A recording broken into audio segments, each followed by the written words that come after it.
Каждая простуда переходит у тебя в кашель или бронхит на месяцы.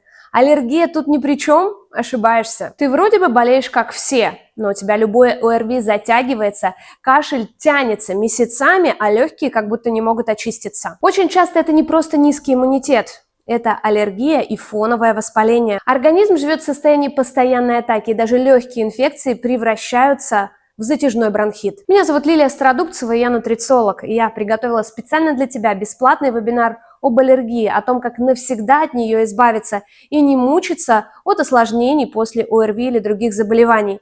И если ты хочешь попасть на этот вебинар совершенно бесплатно,